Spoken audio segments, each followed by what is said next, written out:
Beginning video. Okay guys, welcome back to my reaction video of every single Warhammer 40k faction explained part 1. Wait, it's part 2. Its break is part 1, but mine part 2. In the previous video we saw we talked about Imperium as a whole a little bit. He talked about Imperial Guard, Space Marines, and Adeptus Mechanicus, and we stop there. So today, hopefully, we are gonna continue learning about other remaining human factions from this video. So let's begin our journey, and hopefully you eager to learn with me. A simp has fallen for an ego in Adeptus Lego City. sororities. The Sisters of Battle of the Adeptus Sororitas, if that's how I pronounce it correctly, is an all-female group of battle sisters going through the ecclesiarchy section of the Imperium. The ecclesiarchy is, of course, the church. This is, imagine a private army of the church, which is scary, and Templar. it is. The Sisters are an extremely zealotous force, and they take this to a full extreme. This is those from Dawn of War games. This is like Repentia. They believe in three main things: faith, martyrdom, and fire. Through the bolter, so the flamer, and the melta, the Sisters of Battle are extremely potent at taking out chaos and heretics. Mainly heretics, because as they are a fighting section of the ecclesiarchy church, that's the big thing they want to kill. Any form of heretic will face the Emperor's justice through those three main weapons: the bolter, the flamer, and the melta, and they will do so with extreme prejudice. So they only want to kill heretics. Like they don't really go around with like the aliens and other types of freaks. Just the heretic. Okay. Literally. They are the closest things we have to nuns in space. And I'm talking hardcore nuns. They carry holy fire on their backs. They have holy books and sigils all across their armor. Their main battle tank is a fucking pipe organ missile launcher. They have small babies that they have like removed their brain capacity to make them little servant cherubs to fly around and give them ammunition and shit. They drop churches from low orbit as mini drop pods onto battles. They drop churches into battles and they blare war hymns and holy music. Like, you know, the previous, like, you know, there's a little bit of ridiculousness to, like, even Space Marines, like, Mechanicus were, like, very, like, you know, but this is just, like, next level of crazy. From their frigates in low atmosphere and shower holy water across the battlefield. These are the people you are dealing with, and they're fucking awesome. They can literally stave off demons. What? On the tabletop. Because their faith is that strong. So we probably remember can do it the in warp, game. the demons from the warp? Well, Yeah, the warp also manifests in your mind. All of your emotions, negative and positive, go through the warp. It's the immaterium, the place of all things. So if you are that mentally fortified, that mentally strong, you can stave off horrifying demons. And all these girls, oh, not a crack. Okay, here he says basically all these ladies can basically not be persuaded by the warp entities, but is it like really true? There has like never been like you know, like a corrupted sister? Not a crack in that mental armor. Now, as much as a meme as they are, and as much as their models look a lot like Ongo Gabloglian, yeah, which I can't unsee anymore, I gotta say, I love their design. I think they're extremely cool. They're another army that I'm currently collecting. They just released a whole new line of figures very recently, and they look wonderful. Everything from Celestine, the living, literally undying saint. Okay, so now he brought it up. So this is like Celestine. But isn't like Celestine is the warp entity? There's no like heaven in Warhammer. There's like warp. And Celestine is like a warp entity, so wouldn't that make her a heretic?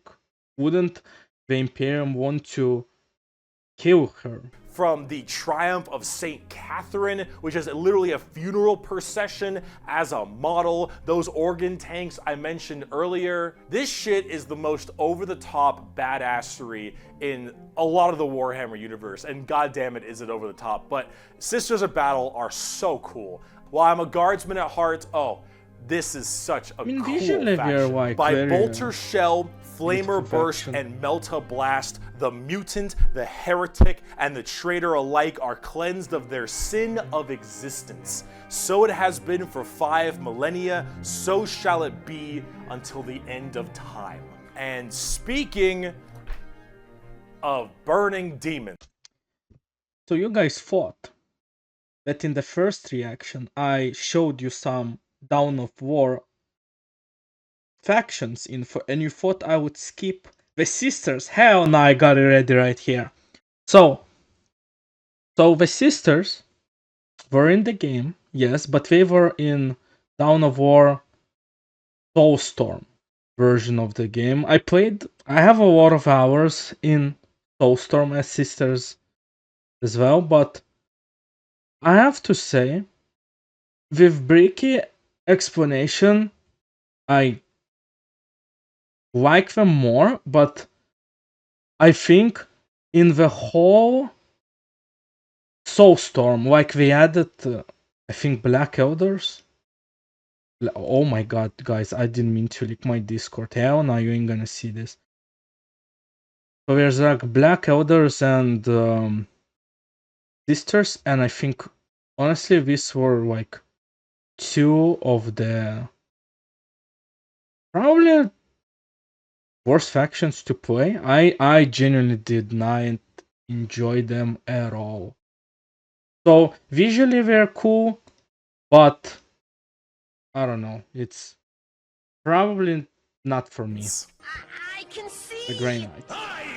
They are part of Space Marines. The Grey Knights are the first army I actually collected back in 7th edition. The Grey Knights are a super secretive and much more old school look at power armored knights, except they are all psychers. Oh, shit. All of them have that crazy space magic magician shit. For every 100,000 guardsmen, there's 1 Grey Knight. For every 10,000 Sisters of Battle, there's 1 Grey Knight. For every 1,000 Space Marines, there's 1 Grey Knight. Grey Knights are the they are like the final form of the Space Marine, like strongest of the strong, both in mental will and absolute just strength. These are Space Marines that are all high level.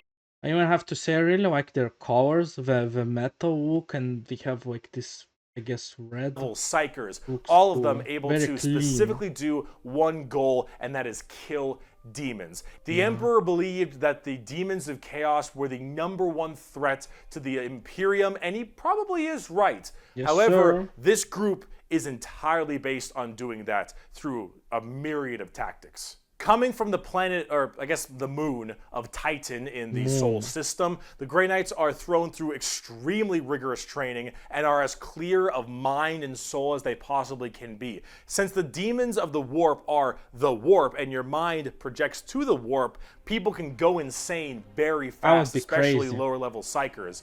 These Grey Knights need to be able to harness the warp in the presence of demons and stay perfectly sane. One of their characters, one of my favorite characters, is named Castellan Crow. Castellan Crow. He has a demon blade, the black blade of Mahamahama, and he has to have it. Is it really black? What? Same. One of their characters, one of my favorite characters, is named Castellan Crow. He has a demon blade, the black blade of Mahamahama. The black blade of the Mahamahama. And he has to have it on Mahama. him because it tempts everyone nearby, constantly beckoning them. Use my power, use my strength, suck my penis, Ayo. whatever the possibility. And so he has to keep it on him all the time as this thing whispers to him consistently. And he has to stave it off forever, being alone in his chambers or on the battlefield, because anyone who gets too close to it might be tempted a little too hard. So he basically is like this guy, the crow guy, is basically a one-man army, but let's just say he needs whatever. There's probably some way they do it. I'm not gonna even go there. He is that pure of heart and mind, and all the characters in the Grey Knights are basically like that. The only issue is that Grey Knights have a scorched earth policy. As someone who doesn't necessarily serve at power of Titan, warp arm, in the blade of Mahith consistently, and he is. Oh my God, guys! More ways than one. If they're fighting demons, Yeah, I wanted to say. So scorched earth policy probably means that if I am battling, if let's say I'm battling like I don't know, Tyrannid, and some Tyrannid bites me, there is a chance that I am mutated. I don't know. There's probably he's gonna tell at some point, but probably something in me changes. So they basically kill me. Make people crazy. So if I'm a guardsman and I'm fighting demons, hey yo, you see how fast I stopped? Interspecies reviewers. What the hell? And the Grey Knights arrive, and they kill all the demons. I think it's weird I'm a risk. When they add. And so guess who's not making it out of there? On the tabletop, they're very strike fast, strike hard kind of people. They teleport all around the place. They are fast strike groups, small amounts of models because they're so dang strong. You only have so many characters, but with it, you get in there, you're very tough, very tanky, you hit really hard, and you try to bounce around the battlefield quickly, but you don't have numbers, and so every dead Grey Knight hits really damn hard. They're fun though if you like that kind of fast striking kind of arm. They're cooler and also Kaldor Drago is a thing. We're not even going to get into Kaldor Drago. All right, that is oh my goodness gracious. I am the hammer. I am the mail about his fist. I am the spear in his hand. Though we are lost, I am the shield on his arm. I am the flight of his arrows. I am the hammer. I am the sword. I am the shield. I am a soldier at the battle at the end of time. Grey Knights are pretty hardcore. They are as holy as you can get for a Space Marine. If you like Space Marines and you want to, think they're holy enough, you want to be holier, Grey Knights. Now, if you want to be holier and big, let's talk Imperial Knights. Imperial Knights. Do you like... I genuinely have no idea what the hell this is, because in Dawn of War, I only played like the first game a lot. I have never seen this. This is probably... You know how in probably Warhammer trailers they use like these giant robots? It's probably gigantic those. I didn't know they're like the separate size faction. Of homes or medium-sized buildings.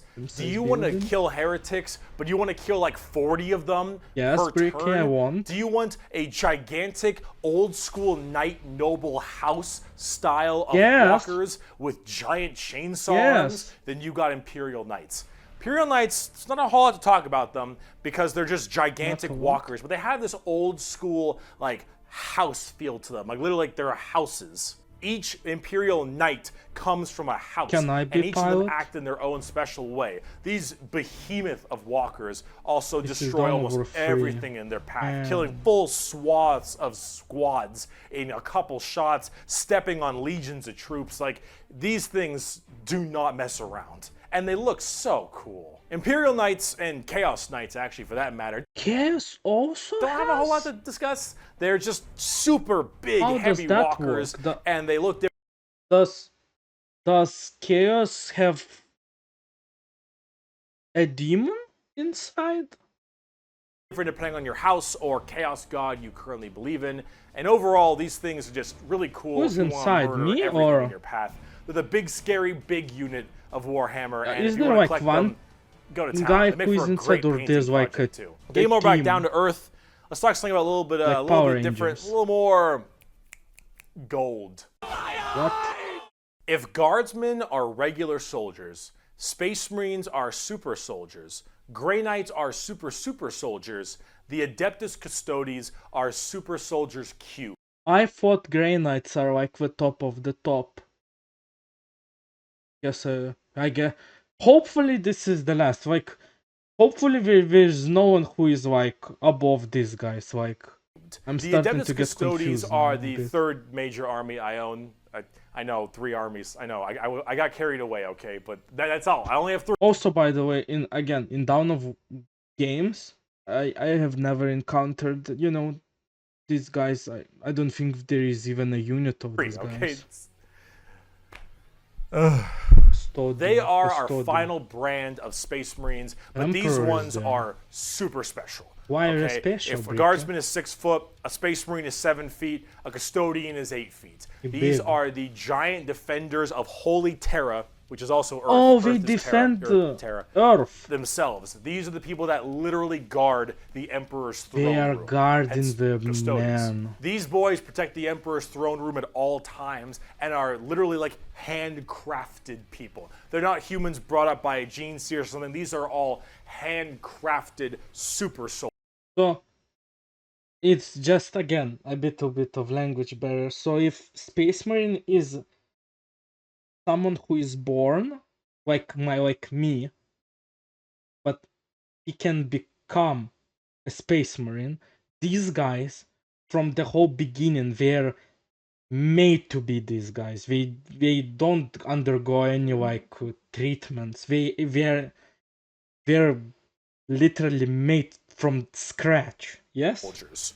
I think from a tube. Okay, I These didn't have to behemoths pause. of men are like 8 feet, 8.5 feet tall, and function. Also, I just don't get some of his pictures that he's using are like so high quality, but some of them is like I don't know. It's like I'm back. You know, I'm back to YouTube in 2000, like 10, Immortal. 9. They stand still, spear in hand, for hundreds of years without the need to 100? sleep and barely even the need to eat, That's watching okay. over the throne room would want and that. every other area of Holy Terra for their entire purpose in life. And oh my lord, are they terrifying. These custodians put Space Marines to shame. If you liked your Really? super soldiers, these are your super mega soldiers. One of these men can take on probably 3 Space Marines and most likely win. There are many different Okay, so if he, let's say one can always kill 3 Space Marine, would, for example, one custodian be able to take down a Primarch? groups of custodians as well, like the Or it Solar would be like, Watch or Primarchs are like different breed. Like, if you probably need like 10 custodians to like even do something to a Primarch. There's also one of my personal favorite, the Aquilian Shield. Aquilian The Aquilian Shield go out to seemingly unimportant individuals and protect them because they believe that they are going to be doing something very important in their lives. For instance, let's say a regular guardsman gets the protection of this giant 8.5 foot tall golden god because that guardsman will end up becoming a general one day. Imagine you are chilling on like some world, and out of nowhere you one day wake up and there's like this 8 foot. I don't like that English people measure people with feet. I'm sorry. I would say 2 meter or 20 centimeter guy comes and he's like, yo, you're gonna be a general one day, pack your shit. Man, that would be so cool. Or something of that nature. It probably never happens like that. It's probably some different way. Custodians work in mysterious ways and are almost always outnumbered, but never outmatched. These people are pretty horrifying, both on the tabletop as well as in the lore. There are very few of them, however, and there's actually an extremely small amount of them. But that's kind of the point. There's only so many of these people that can have war gear this strong, weapons this powerful, and training this good. And the custodians have all 3 of it. Yeah, that makes For sense. 100 years, I stood my watch amidst the somber shadows of the Sanctum Imperialis. I was still as a statue, but always ready. always attuned to dangers unseen. Days, months, years passed by in a frenzied blur beyond those walls, yet within little moved and nothing changed. For 100 years I did not but wait, yet had any threat appeared, I would have struck it down in a heartbeat. For 100 years I stood my watch, and as it ends I can tell you this, patience is a weapon. The custodian... Brother, this is so cool. Like, they're so cool. Like, immediately I'm just saying, they immediately overshadowed the sisters, the Grey Knights, the big robots, the Imperial Knights. They overshadowed them. These guys are so cool. And they immediately have probably the most important job in the universe. are the top dogs of the Imperium, and Can they there hurt be just girls that same way. or Though I only do like want to men? discuss a Oh, little look, bit about girl the Sisters custodian. of Silence before we get out of here. Sister of Because the Silence. Sisters of Silence I also have a few of, But she's not and custodian. they're really fun, but they don't What get was enough her rank, attention. yeah? These kind of bald plume ladies are a whole group of pariahs, or also known as blanks. We'll be referring to them as blanks from now on. So as every mind is somewhat connected to the warp, these blanks are a genetic mutation that has it suppressed heavily. Because of that mind suppression, normal people feel this weird, like, uncomfortable nature when around them.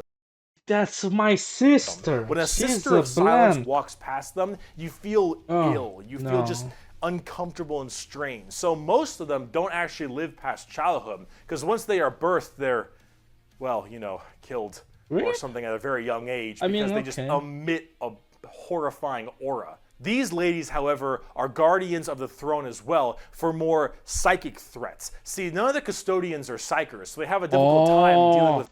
So custodians can't fight against warp very effectively, so these ladies are with them as a team. Major demons and other kinds of psychic phenomena. These sisters are extremely And we also specialized look in at it. All of Warhammer, them taking a brother, vow of so silence as cool. they don't speak, hence the term Sisters of Silence, but they communicate through hand. I just don't understand why they decided to make them bald. I think if they had like regular hairstyle like Sisters of Battle, I think they would look cooler. But I guess it's you know, things of that nature. But if there's a demon issue, if there's any kind of warp-based problem, the sisters are extremely adept at dealing with them, thanks to their blank gene. They normally work a lot of time with the custodians because they have to deal with both kinds of threats, but they're not represented that way on the tabletop. In fact, they only have like one real model for them, which is very unfortunate. I hope we'll get something new soon, because I think they should really be working. I think like for, I guess you know, I think we are playing such like big role. I think we definitely should get some love from the how the company is called, Games Workshop. Together as it is that way in the lore, but hopefully we'll get there soon. But if we're talking about blanks, let's talk assassins. Blanks, assassins. Okay, so from what I think, what I'm getting from just this image and Officio assassinorum 2 words is that Imperial Guardsmen actually have this sniper on the right in the game, and that unit is fucked up OP. He can even one-shot a space marine. Think about it, he can one-shot a space marine. And he's called Envy's. It's been a long video. We're about to round it out. We got this and one more human thing, and then we're done. The assassins, though, the Officio assassinorum. Oh boy, these people are deadly. Yeah, they're called assassins. They should be, but oh man, these people will mess you up. Okay. So these are from the Officio assassinorum, a very special organization, and they are handpicked by the Grand Master of the Officio assassinorum from the what's it called? Schola Progenium. It's basically an orphan school. Your parents got murdered by demons or something, you get sent to this and you get trained to be whatever. Tempestus drop troop, an inquisitor maybe even. Maybe you get a blank gene and you get thrown into the Sisters of Silence, or sometimes you just disappear. What? So sometimes you just disappear? When you are taken, however, you go to one of 4 temples, because the assassin... I like it when it's not like schools or something. It's like temple, dude. It sounds cool. And look at the emblems of the temples. Eversor, Calidus, Tulexus, Vindicare. Works in the temple style of things. These temples are the Vindicare, Caluxus, Calidus, and Eversor temples. Let's start with the Vindicare. I'm far away. I've been sitting here for 3 weeks. Poof! The Vindicare I was like, where temple did Brick go? He was sitting in the right corner. I was like confused. Oh my god. is the main sniper-based temple. Yeah, this Gigantic sniper rifles for all these sniper from assassins. Dawn of War, Their Imperial whole point Guard is to be faction. able to be in a spot and sit there, eye and scope, for weeks, waiting for their perfect target, taking people out from literal miles away after extremely long time periods.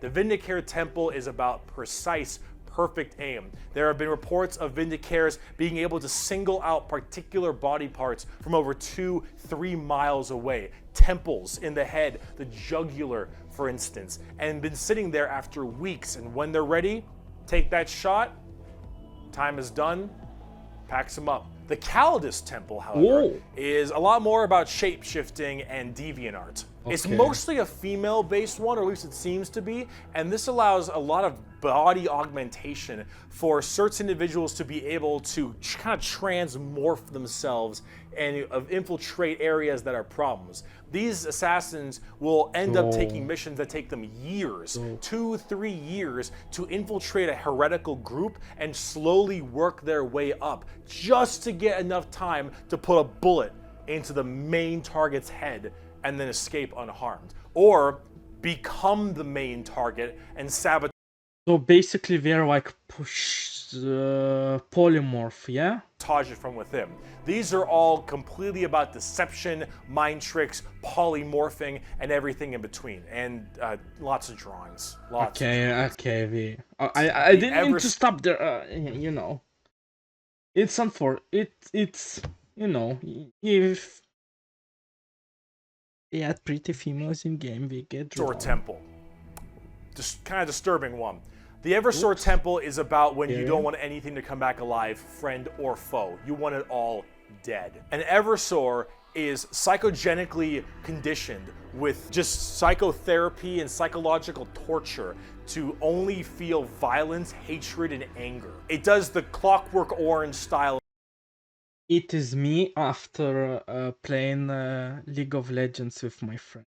Thing of just making you forced to watch never-ending pain and misery and psycho conditioning. It's literally League of Legends, like, bro. And I don't even play ranked anymore. My friend just likes playing ARAM. We've been playing ARAMs now for like 3 years, only ARAMs. And dude, one day we went on 11 losing streak, and my friend was like, we need to play till we win. And like, I think we lost like 27 games in a row. Guess is the term. I genuinely never experienced anything like that. I get why these guys are so mad. And then they pump you full of tons of psychedelic drugs. They just play and League. They cryo freeze Just you. play League. And then they drop you in an area where they just want to make sure everything is dead. And then you defrost, full of just all this insane, mind-boggling psychotherapy and psychedelic drugs, and you just go to town. Yeah, if you don't care if anyone comes back alive. You're like, but okay, seriously, this guy, but you wouldn't send this guy on demons. So let's just say there's like a giant demon, you know.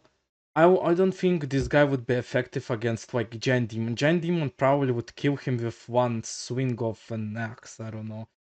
These guys look like more. There's like some battle in the city, and you basically need to kill like bandits or something. all right, lost cause. I don't think this is like for war. Finally, there's the most bizarre temple, the Caluxus Temple. Caluxus. The Caluxus assassins are feared even among the other temples. Oh. So that blank gene, the people will go to the Caluxus Temple with this as well. And this is where they can harness that to be massively anti-psyker or even just anti-regular people. They're seen with extreme fear. Okay, I understand. I paused in the bad spot, but he said that Sisters of Silence are blanks. So he only showed, well, they're called Sisters of Silence because they're all ladies. But here in this art, it is clearly a man. Look, he even has a little bulge. So, does that mean that blank people can also be males, or like it's mostly female, but in again rare cases it also can be like male, but taking the scale of Warhammer, I think there's probably a lot of male blanks as well, And or only female. distrust among many, many people. They are described by the Eldar by quote as being pure evil. Now that's imagine that uncomfortable feeling from that blank gene I mentioned, and then imagine them being taught and given equipment to amplify it by 100. If normally regular people feel uncomfortable, now they are basically akin to being a siren wailing directly in your ear. And if you're a psyker, I don't like that. Oh no, the sheer presence of a Cluxed assassin is enough for you to tear your skin off. You will rather gouge your eyes out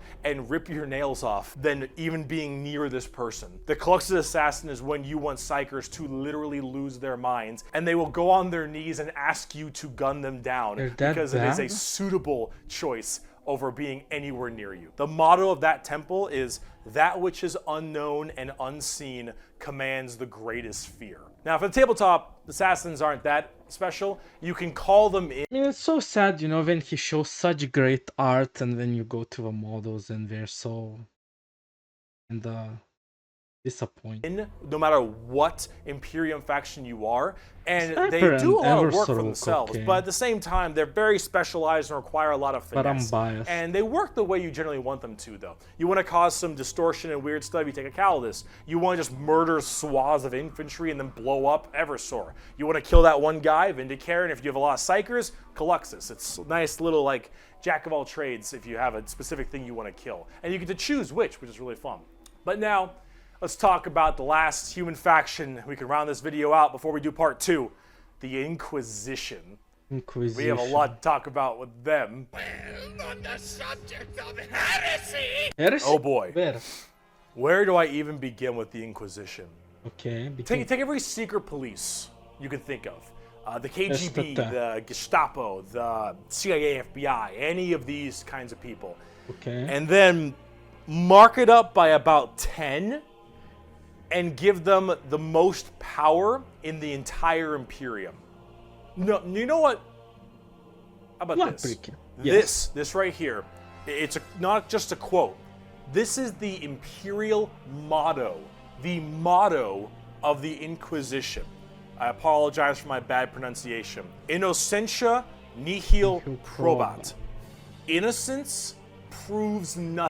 What the fuck?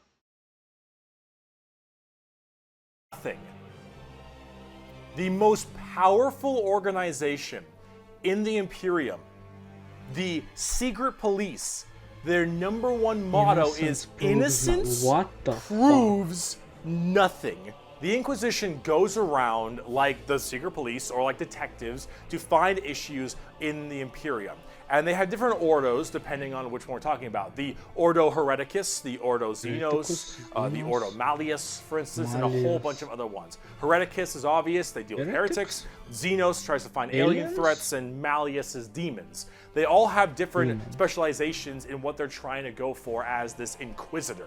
And that's what they're called, Inquisitors. Each of them, as an Inquisitor, has their own free reign to do as they wish. They may have a ship and a crew, and they go out to find problems and interrogate people a lot.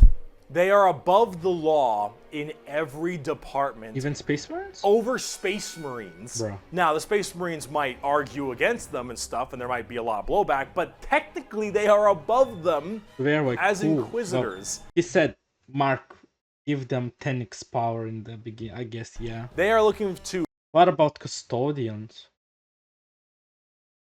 He said Space Marines, but Not custodian. Investigate and figure out coups and cults and demonic incursions and possible Xenos issues like gene stealers or a new threat coming into an area.